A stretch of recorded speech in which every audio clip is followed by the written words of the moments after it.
কলকারখানা বিক্রি করে দিয়েছে। সেখানে আমাদের দাবি হলো আমাদের কর্মসংস্থান সৃষ্টি, সরকার সেখানে আমাদের কর্মসংস্থান বন্ধ করে দিয়েছে। সেখানে আমাদের দাবি হলো দেশের অর্থনীতিকে সমৃদ্ধ, সেখানে সকল কারখানা বন্ধ করে দিয়ে অর্থনীতির টাকা স্থবির করে দেওয়া হয়েছে। ফলে বেকারত্ব এবং অর্থনৈতিক সংকটে দুর্ভিক্ষের কবলে পতিত। দেশের চলছে একটা দীর্ঘ দুর্ভিক্ষ।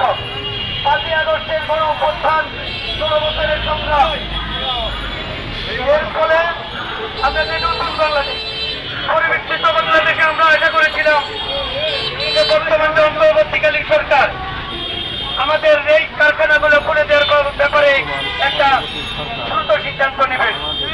আমরা অর্থ ও খাত মন্ত্রণালয়ের মাননীয় উপদেষ্টা মহোদয়ের সাথে একাধিকবার মিটিং করেছি, লিখিত দিয়েছি এবং প্রতিটা দপ্তর উপদপ্তরে আমরা একাধিকবার মিটিং করেছি।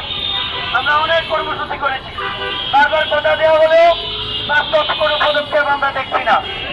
যদি অনতিবিলম্বে বস্ত্র এবং ট্রাক কারখানাগুলো রাষ্ট্র মালিকানাধীন অবস্থায় আবার চালু করা না হয়, তবে আমরা বাংলাদেশের সকল টেক্সটাইল ইঞ্জিনিয়ার, শ্রমিক, মালিক সহ যারা আমরা কর্মসংস্থান হারিয়েছি, আমরা সকলেই রাজপথে নেমে আসবো।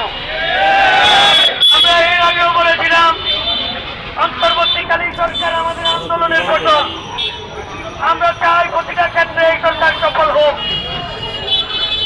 সেজন্য আমরা বারবার সুযোগ দিয়ে যাচ্ছি। কিন্তু সরকারকে এটাও বুঝতে হবে ক্ষুধার্ত মানুষ আর কয়দিন অপেক্ষা করবে, যাদের চাকরি নেই তারা আর কতদিন অপেক্ষা করবে, যাদের কর্মসংস্থান নেই তাদের পরিবার আর কতদিন তাকিয়ে থাকবে। দেশের মানুষ এবং মানুষের কর্মসংস্থান